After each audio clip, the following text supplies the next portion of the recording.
Aron di maglisod ang mga konsumidor, ang Mandaue City Council mihangyo sa mga utility providers nga installment ang pagpangulikta sa mga bayronon alang kini sa mga kompanya sa tubig, kuryente o mga telecommunications. Kanang report ni Nico Cirino.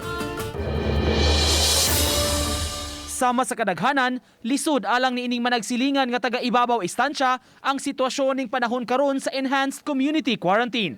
Nahunong ang ilang trabaho. Aminado sila, mas giunahuna nila karon ang pangkaon inay sa mga balayronon sa Panimay. Mao nga nang hinaot sila nga dili magkalisod sama sa mga bills sa kuryente ug tubig.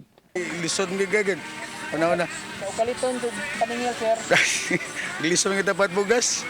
Wala may trabaho. Di man ta dito ikawa sa ECQ nga naikwarta na yun, mangita para magtrabaho. Magpaabot na sa 15 ka adlaw na ta makakwarta na sad. Sa sesyon sa Mandaue City Council, giaprobahan ang resolusyon nga gipunting sa mga utility companies. Giawhag sila nga dili i-one-time payment ang pagpaningil sa mga bayronon sa mga konsumidor sa higayon nga malibkas na ang enhanced community quarantine. Alang kini sa mga bayronon sa kuryente, tubig o telecommunications. And possibility mga isa tag-discount. So narana nila, di ko gusto mo impose sa pilay discount. So it is up to their good hearts.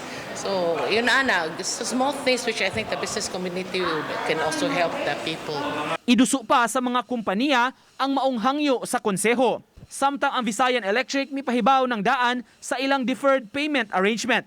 Ang mga bills nga nasulod sa ECQ period mamahimong kabayran og installment sulod sa 4 ka buwan.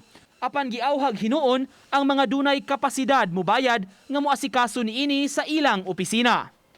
Uban ni June Solon, Nico Sereno, Balitang Bisdak.